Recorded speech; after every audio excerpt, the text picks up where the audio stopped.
I recently dealt with something no homeowner should ever have to say out loud. My farm got raided by cops, and the reason? An HOA complaint. They claimed they had authority, but the funny thing is, the only thing they actually had was a front row seat to their own arrest.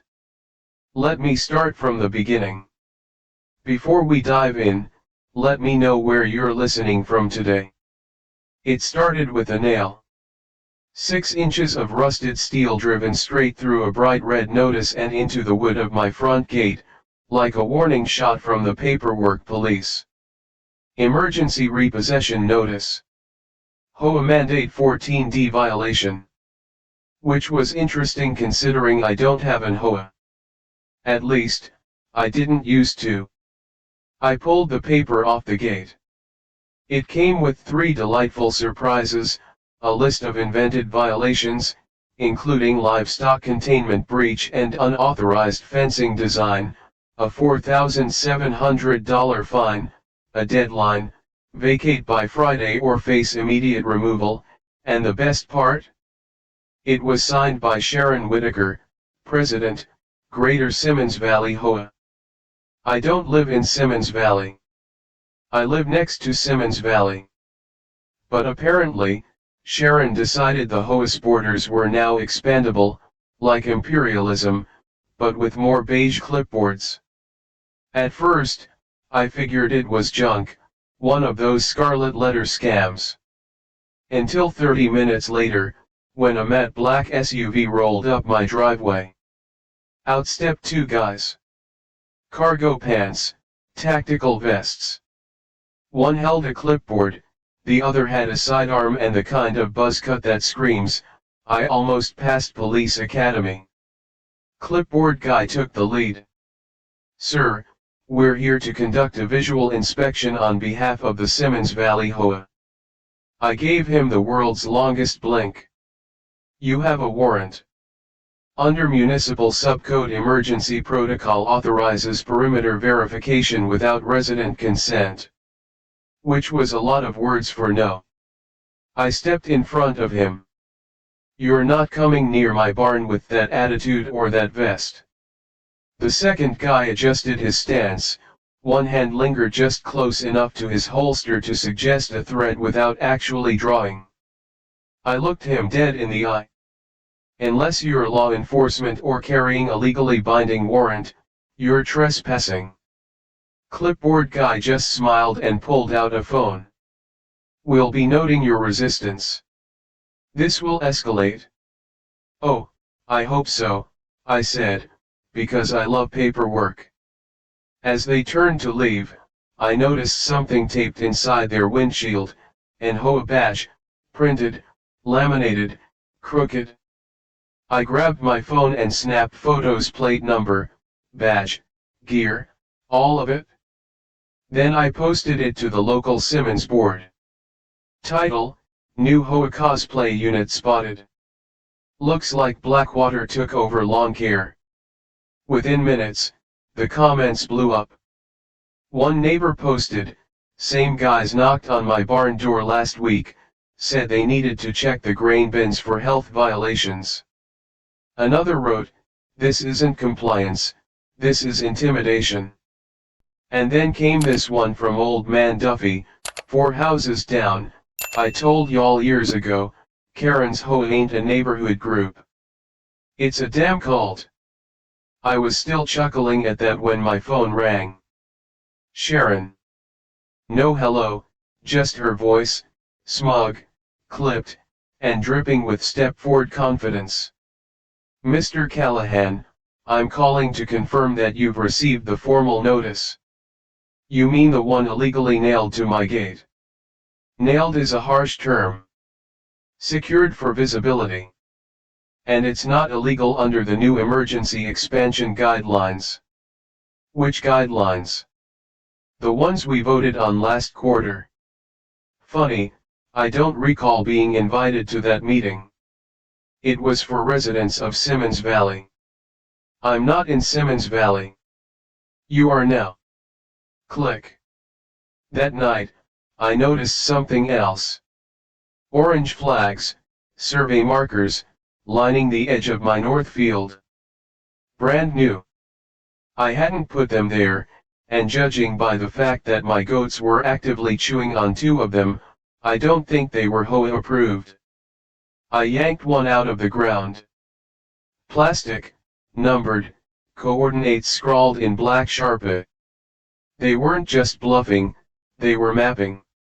Next morning, I went into town to file a formal report for attempted impersonation of law enforcement. The woman at the county office raised an eyebrow when she read the complaint. We've had a few of these. How many is a few? 11. You're 12. I asked if anything had been done. She shook her head. Most people just pay the fine and hope they go away. I'm not most people. No, you're not. Then she handed me a sticky note. You should talk to this guy. I looked down. Sheriff Luke Callahan. My brother. I called him that night, read him the letter, told him about the fake cops and the clipboard that looked like it came from a high school AV club. He went silent, then said, "You're not the first." I figured. But your case is different. It's not just about fines or fences. What is it then? It's about control, and what they're planning next. I waited. I can't talk over the phone. Just hold the line. That's when it clicked. This wasn't some overreaching HOA board on Facebook. This was something bigger, coordinated, planned, and my land was step one. But what Luke didn't say that night was that Sharon had already tried the stunt before. Different target, same script. And that guy. After his eviction, his land was donated to the HOA for community use. Except now it's a private retreat, and Sharon owns it. For you, a free like is easy. But for me, it is the greatest support and encouragement.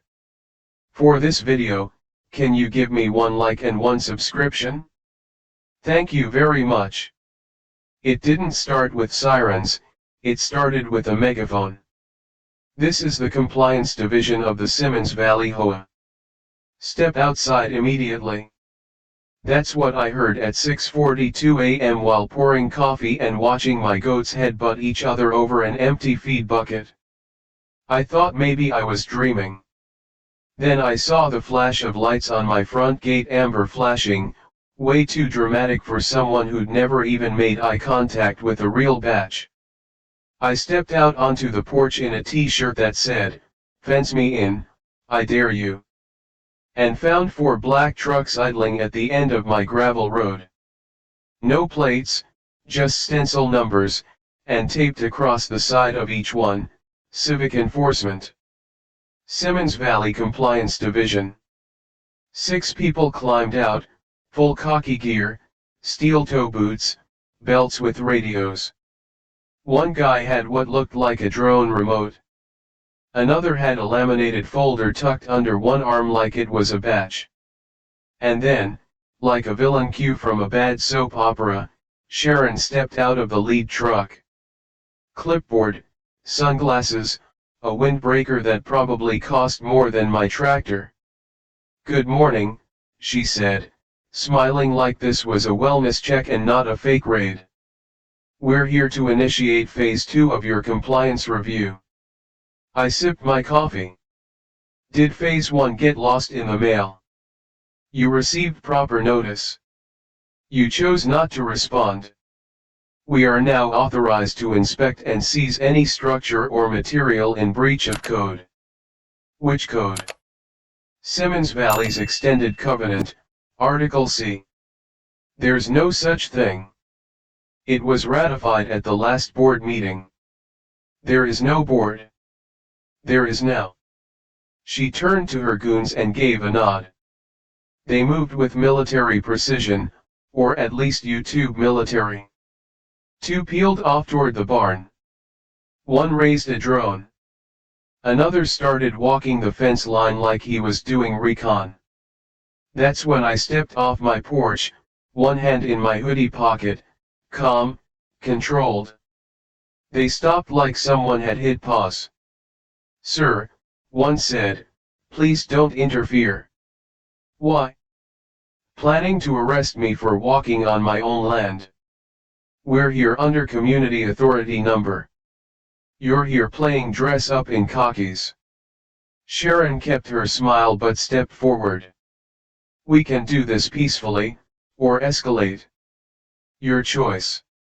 I laughed. "You brought 6 rent-a troopers and a drone to inspect a barn. It's not just the barn. It's the unauthorized fencing, the livestock zone violations, and the unregistered utility hookup." "Funny," I said, "because the barn's been here for 30 years, the goats were born on site, and the utility hookups are county issued. Want to see the paperwork?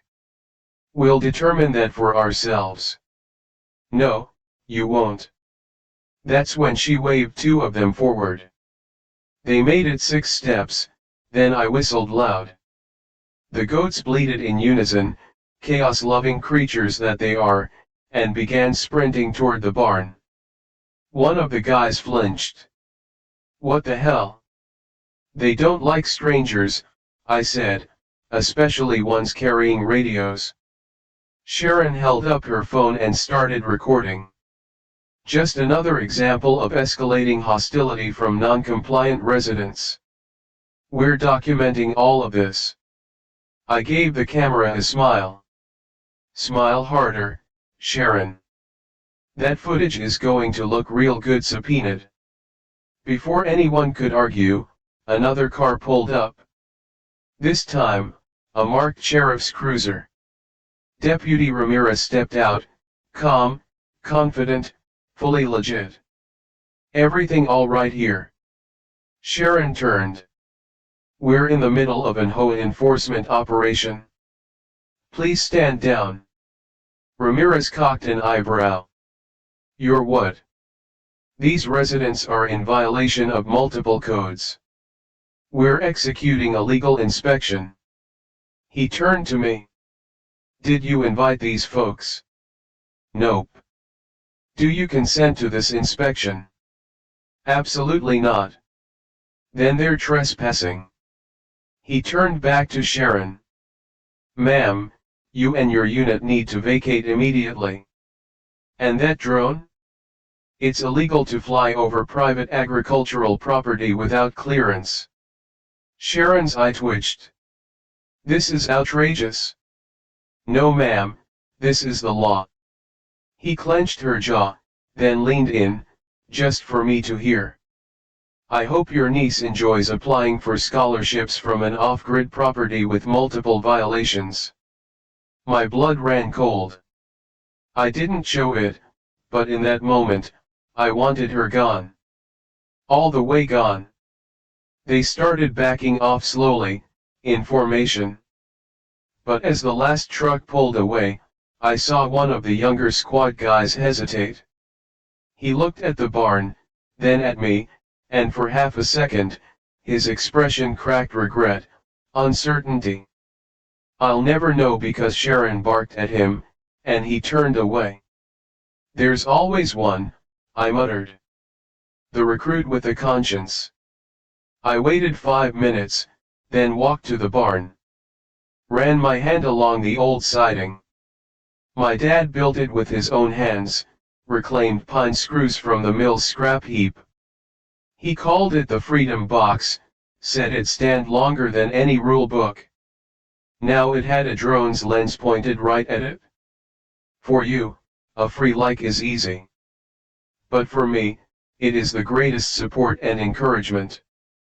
For this video, can you give me 1 like and 1 subscription? Thank you very much. That night, Luke showed up at the back fence.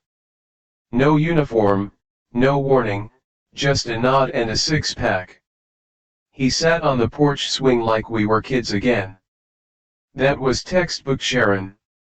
Full show, all smoke. He cracked a beer.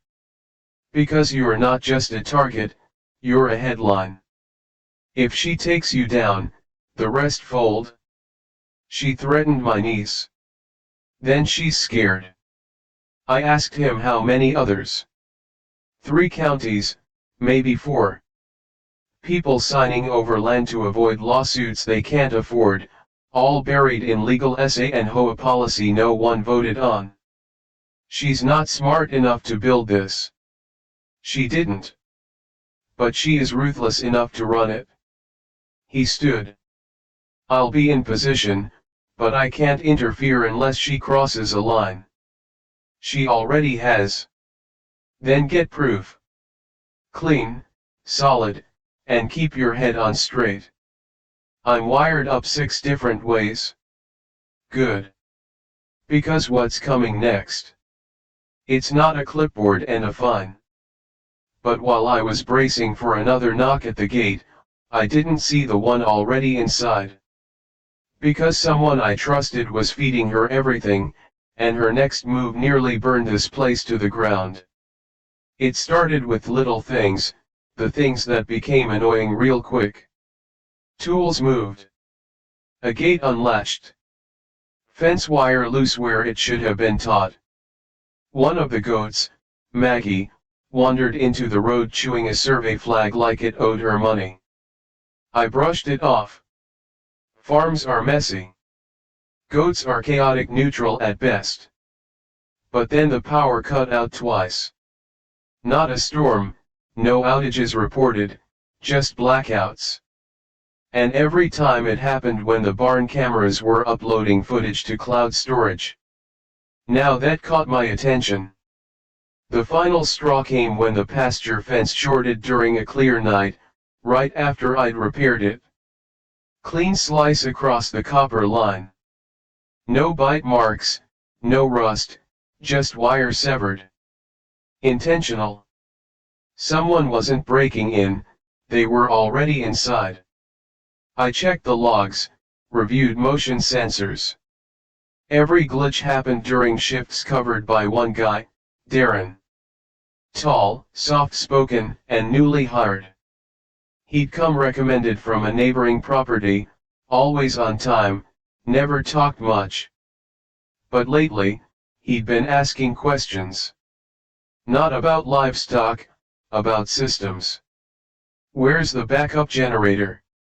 You got a backup to the backup. You ever considered solar redundancy? Which sounded helpful until I noticed him walking around with his phone at chest height, screen glowing, camera up, not forward, upper, toward the barn loft window, right where I keep the safe. So I tested him. I staged a decoy shed with a binder labeled Property Transfer Options, Confidential, filled it with blank paper, left it unlocked. 3 days later, it was gone. I didn't confront him. Not yet. I waited and watched. And at 11:17 p.m. on a Thursday, the well cam pinged motion. I pulled up the live feed. There he was. Hoodie up, flashlight in one hand, a black messenger bag over one shoulder, creeping across my property like it owed him rent. I grabbed the one thing I knew I'd need and stepped into the cold. I caught him near the pump house. Forgot to clock out. He spun, dropped the flashlight, dropped the bag, ran. I didn't think, I chased. We tore through the side pasture, past the south gate, hoof prints still fresh in the mud. He was fast, but he didn't know the land like I did. He made it halfway to the woods before he tripped on an irrigation pipe and ate dirt. I was on him before he could scramble up. Let's talk. It's not what it looks like. Then you better say something smart in the next 10 seconds. He paused, and to my surprise, he didn't beg. He snapped, you think you're some kind of hero, sitting on stolen land, barking orders like you're better than the rest of us? Sharon told me what this place really is. Told me your family rigged the original land deal, that this was always supposed to go back to the community. I stared at him. You mean Sharon, the HOA president, told you my dad was a land thief? She showed me the documents. She also told you to cut my fence. She said you wouldn't listen, that you were a risk. He tried to stand. I shoved him back down. So you were what? Doing the community a favor. They were going to take it anyway. I made it faster. He opened the bag. Inside, a burner phone, a tablet, a hand-sketched map of my property with notes in red ink, trigger points, fence cam blind spot, well access unguarded, and one phrase underlined twice, evacuation trigger November 4th. I looked at the date. That was in 2 days.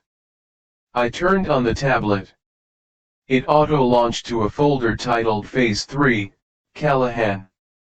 Inside, surveillance photos, power usage charts, camera stills from angles I'd never installed, and a PDF labeled Priority Report, Subject, Non-Compliant Acceleration Recommended. Luke and I read it later that night.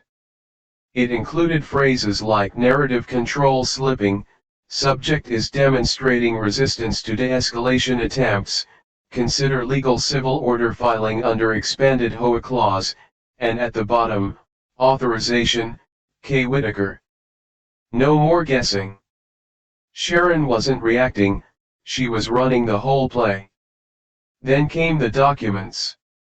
Forged ones. Property transfer forms, a quitclaim deed, my name on a signature line I'd never touched, filed with the county, stamped, processed, and listed under co-ownership with an entity called Mason Ridge Holdings. I opened the safe in the loft and pulled out the real land deed. Thick, yellowed paper with laid it side by side with the forgery. They matched almost perfectly. Same layout, same ink, same file number. Except for one thing, mine had a wet signature, the forgery, scanned, lifted, pasted, filed weeks ago. She's trying to sell the property out from under you, Luke said. To a shell developer she's tied to, and the county signed off. At least one official did, probably more. This is fraud. This is theft. Later that night, I sat in the barn, same bench where my dad used to read the paper, drinking black coffee from a tin mug with a bent handle. I pulled out the old folder he left me when he passed. Full of receipts, surveys, old maps, and one final record, a rejected offer. Sharon Whitaker. She tried to buy our land 3 decades ago, got denied, and now she was using forged papers and corrupted county officials to finish what she started. She's been coming for this place since before I could drive, I said. Luke nodded. And now she's got signatures. Not for long. Because that forged deed?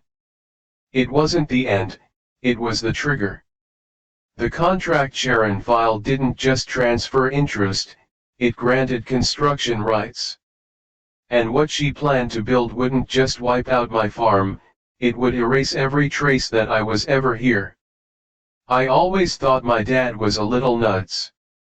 Not in a bad way, just prepper adjacent. The man had firewood stacked like he expected a second ice age and kept 6 sets of spare keys buried in marked coffee cans around the property. Security through confusion, he used to say. If they don't know where the line is, they can't cross it. Turns out, he wasn't paranoid, he was right. The day after we uncovered the forged deed, I opened the old floorboards at the back of the barn, pulled out a steel lockbox labeled in faded red Sharpie, mule dust. A phrase that meant nothing to anyone but me. That was our code, a joke from when I was 9 and asked him what eminent domain meant. It means the government thinks your land's worth more to them than to you, so they call it progress, and you call it theft.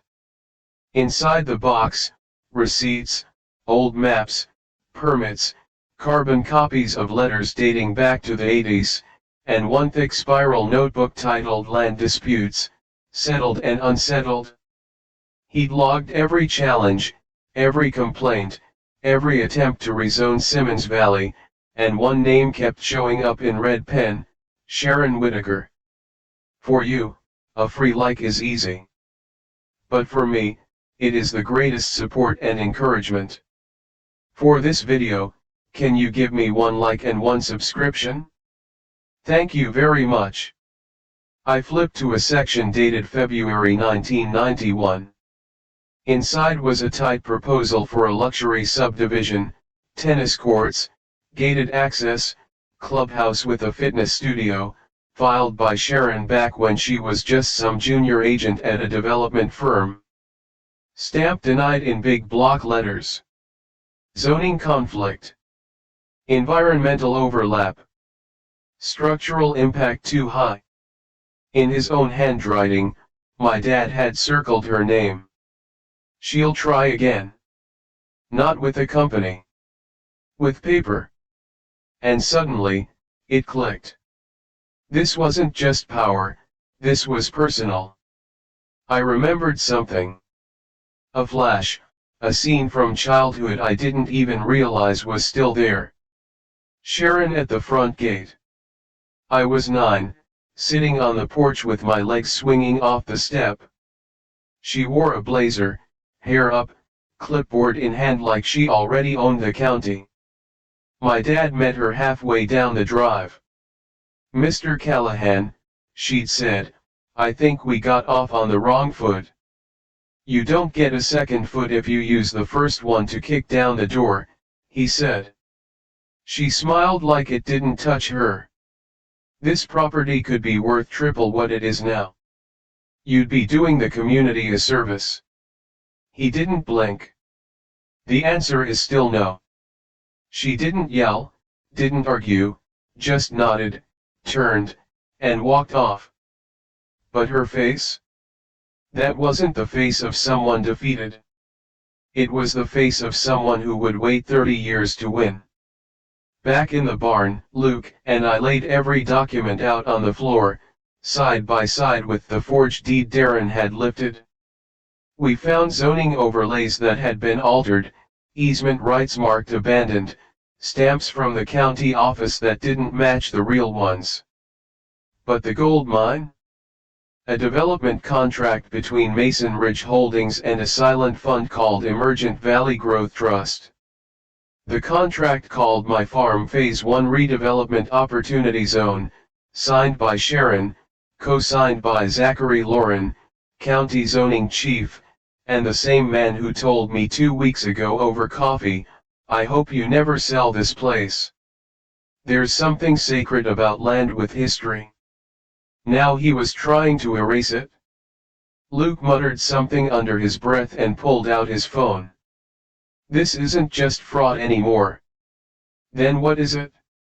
Strategic acquisition built on intimidation and forgery. How far does it go? Far enough to keep me up at night. Later that night, I opened my dad's old cassette player. The tape was labeled Town Hall, February 1991. It was scratchy but clear enough. "This proposal benefits everyone," Sharon said. "We need housing, infrastructure, progress." "You mean concrete," my dad replied, "and control. You're holding back the future. I'm protecting the present. You're making this personal. Only because you made it first." Silence.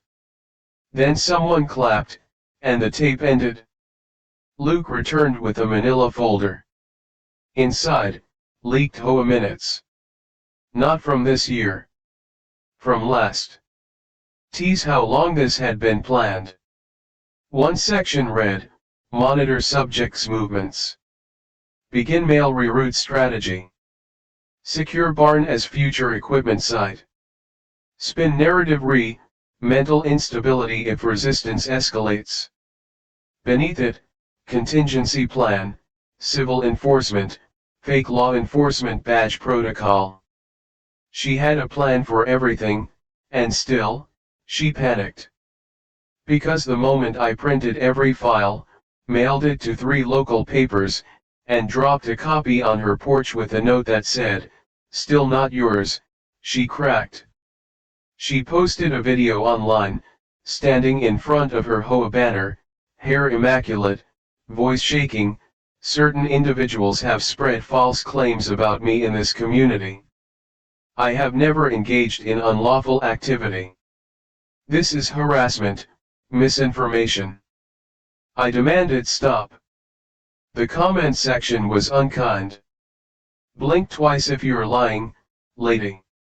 Nobody believes you didn't forge something. You look forged. Let me guess, HOA stands for Harris Our Agriculture." The video was pulled in 3 hours, but I archived it. Back in the barn, I found one more note from my dad, tucked in the back of the notebook, circled in red. "They can only take it if they can prove you were never supposed to have it." Under that, a map with a parcel line Sharon had crossed.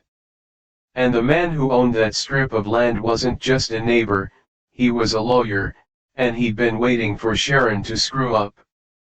Which meant the next time she stepped foot past that boundary, she wouldn't just be trespassing, she'd be triggering a legal takedown, one she'd never see coming. It started like a storm before sunrise. Not loud, not sudden, just pressure, a shift in the air, the kind that made the dogs restless and the wind change direction for no good reason. And me? I didn't flinch. Because for once, I was ready. The barn was wired. Every inch of the perimeter was under surveillance, streamed to an encrypted off-site server and backed up 6 ways. Luke had his off-duty deputies stationed 2 fields over, watching the live feed with their eyes and 2 sets of binoculars. And I had something else waiting in the barn. A little surprise. I called it Plan B, East Mode. At 9:04 a.m., it began. 5 SUVs, black, caked in dust, fast. They didn't pull up polite, they invaded, skidding into my front drive like they were kicking down the gate of a compound. Sharon stepped out first, a beige blazer, dark sunglasses, and the expression of someone who still thought she had leverage. She had backup, 8 fake compliance officers with radio earpieces, zip ties, and clipboards they held like weapons. "Mr. Callahan," she said, loud enough for the valley to hear, "you've left us no choice." She held up a document like it was a royal decree. "Under emergency HOA directive, this property is hereby placed under administrative hold pending full inspection." "Looks impressive," I said, "but unless it's signed by a judge, it's just decorative garbage. You're in violation number, you're in denial." She nodded at her crew. That's when 2 of them started for the south gate. Another walked toward the barn. One had a crowbar. Another wore a body cam like this was a training video for how not to get sued into the Stone Age. "Everything you're doing," I said, "is being recorded." They paused. 5 cameras, 2 deputies watching live, a county lawyer reviewing the feed. "So please, keep going." Sharon's jaw tightened. She tried to hold composure. "We have jurisdiction. For you, a free like is easy. But for me, it is the greatest support and encouragement. For this video, can you give me 1 like and 1 subscription? Thank you very much." "No, you have delusions. We are acting on behalf of the community." "Which part? The part suing you? Or the part filming this disaster?" That's when she gave the order, proceed. And one of her people, tall, 20-something, probably didn't even know what easement meant, stepped toward the barn and touched the door. Bad move.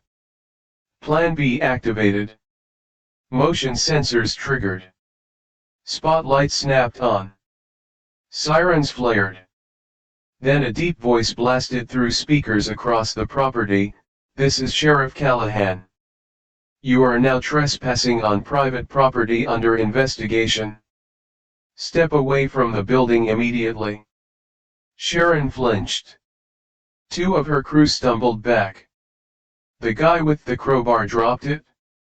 One of them turned to her, whispering something I couldn't hear. Another muttered into his walkie. She said we had clearance. She said we were covered. Sharon ignored them. That was her first mistake.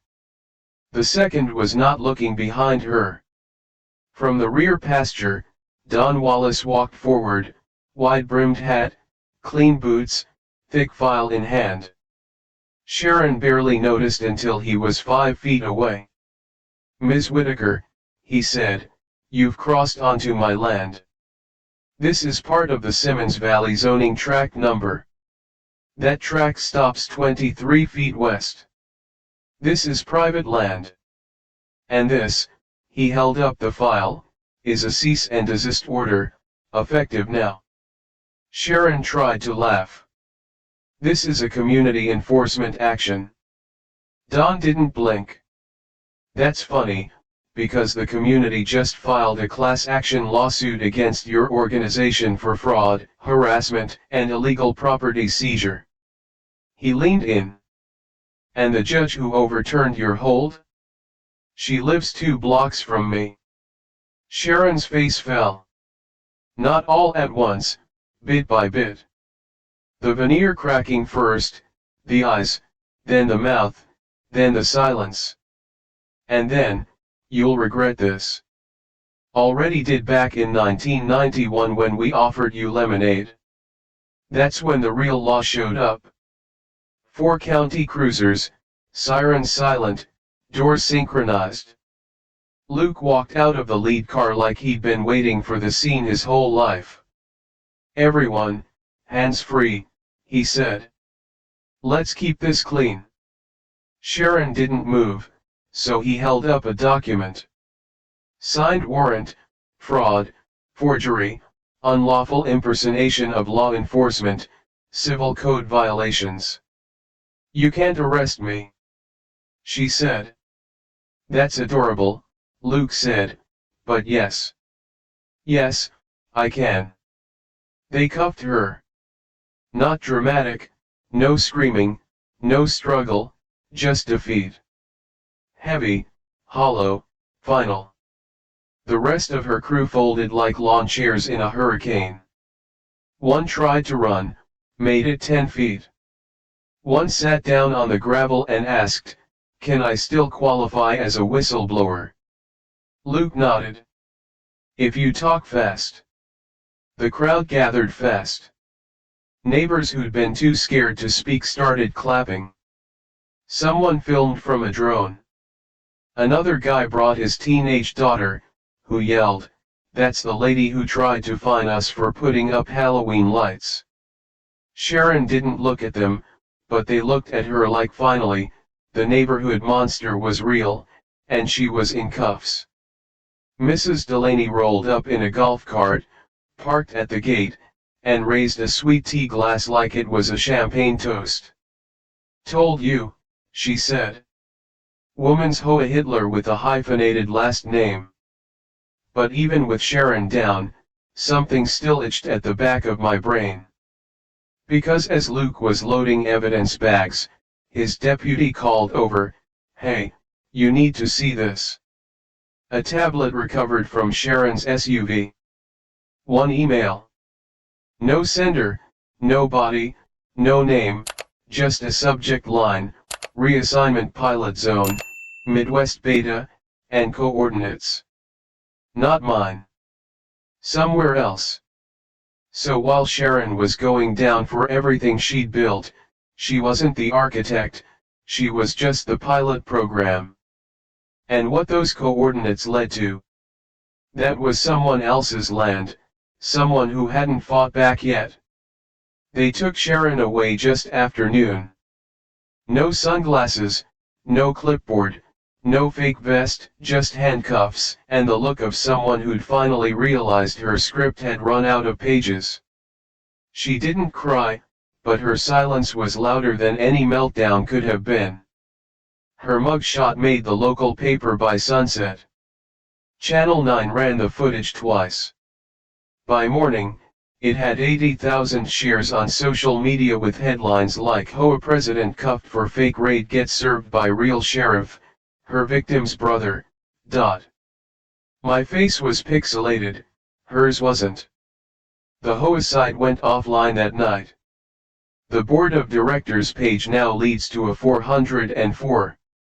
And someone in town, I still don't know who, started printing bumper stickers that said, "Karen isn't law."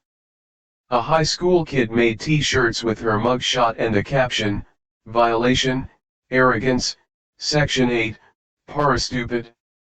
Her empire crumbled from the inside.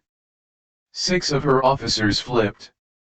3 county employees were suspended for rubber stamping fake permits. Zachary Lauren resigned to focus on family, Luke said. The state is investigating quietly, thoroughly. But that wasn't what kept me up at night. What did? That email, reassignment pilot zone, Midwest beta. No sender, no body, just coordinates 2 counties over. That's where I found Grace Harlow. She owned a small ranch, newer, cleaner. She met me at the gate with a rake in one hand and no time for nonsense. "If you're here about code enforcement." "Not exactly," I said. "I'm here about Sharon." I showed her a copy of my forged deed. She went pale, disappeared into her shed, and came back with a manila envelope. Inside was a letter. Hoa header, same wording as mine, Phase 1 Redevelopment Opportunity Zone. The name on the bottom wasn't Sharon's, but it was someone we'd seen before, Mason Ridge Holdings. She was next. Maybe already targeted. Maybe already being watched. We shared everything, files, footage, testimonies. Within 2 weeks, Grace filed an injunction with help from the state attorney's office.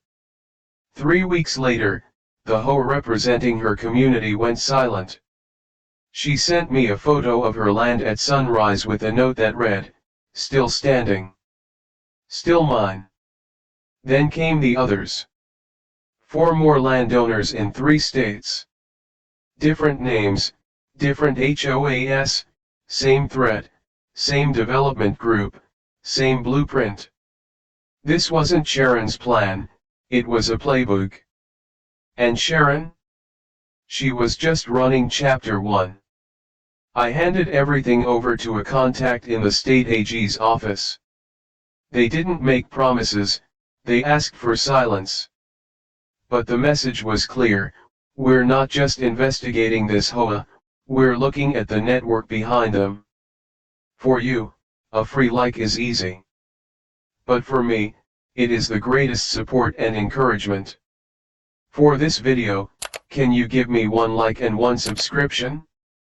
Thank you very much. The ranch stayed mine. Luke helped me reinforce the boundaries.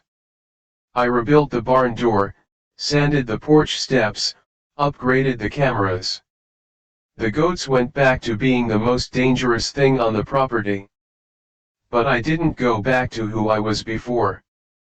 I walked the fence every morning, not just to check the lines, but to remember that power doesn't always come in uniforms.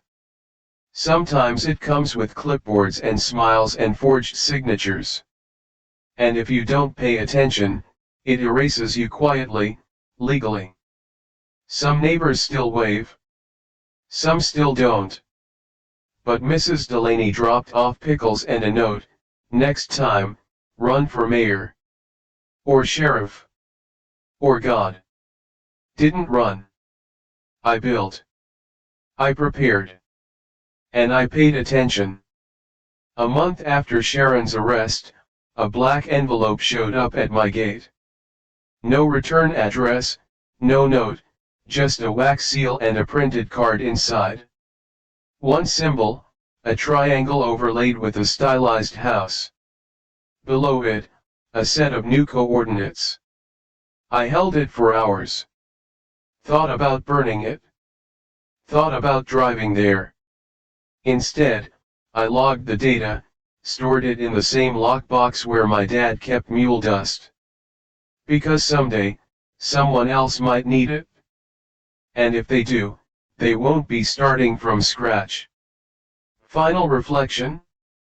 I used to think the law was a wall, thick, permanent. But it's not. It's paper. And paper only holds up until someone decides to light a match. So if you think Sharon was the end of the story, you haven't seen the rest of the map. Because that email? That wasn't a glitch, it was a starting point. And someone out there just circled the next zone.